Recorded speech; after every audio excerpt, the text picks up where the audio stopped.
Republican Matt Gaetz. He is Florida Congressman and House Judiciary Committee member. I want to ask you to react to this ruling that has happened right now, and I'm looking for a little bit more color on this because I understand that they said that she basically, oh, here it is, that Broward County violated the Constitution by not following open record laws. That's pretty serious. That is, Melissa. I was in the hearing, and I will be joining attorneys for Governor Scott as one of the inspectors. That inspection must occur in the next 3 hours. It is my expectation that we will find that all of the documents that a supervisor of elections is supposed to have at this point regarding the total number of ballots cast, where people cast their ballots, and then how their identification was processed, that is likely to be in shambles given the history of the Broward County Elections Office. But here's what's significant. Floridians have a constitutional right to access records. A judge ruled today that that right was violated. I am calling on Governor Scott, as a result of that constitutional violation, to suspend Brenda Snipes immediately and put her office in the receivership of the Department of State. In Florida, the Secretary of State is the chief elections officer. He was overwhelmingly confirmed in a bipartisan vote of the Florida Senate.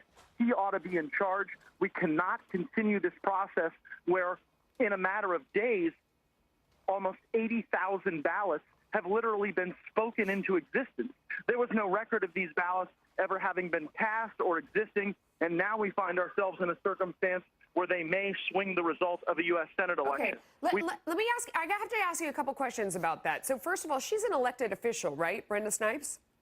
Correct. She's an elected official. Okay. So at this, and when was the last time that she was up for re-election and in office? Because my point is that there have been a lot of problems and challenges in this one area. I mean, the history goes back. Courts have ruled against her for destroying ballots in the case with Debbie Wasserman Schultz, and that was a Democratic primary. There were no Republicans involved in that at all. And that's just one of the many different things that have happened, yet she's continued to be reelected. How has that happened? Well, just because someone is either stupid or corrupt doesn't mean that they can't get the most votes. And so, I mean, she has been reelected, but in instances where there's misfeasance or malfeasance, in Florida, the governor has the constitutional power to suspend that official. Here, we now have an independent judge that has ruled that Brenda Snipes has violated the Constitution. I think after someone has to throw a flag on you for violating the Constitution, you should not get to continue counting the ballots.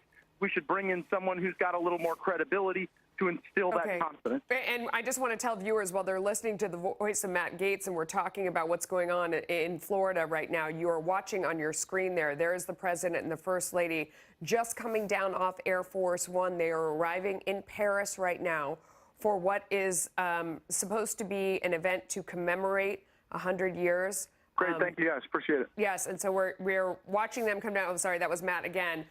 Matt, so at this point, you say that you want to go in and seize the papers and see what's going on in that office. But there was already so much focus on this particular office beforehand. Is he still there? I think he's gone.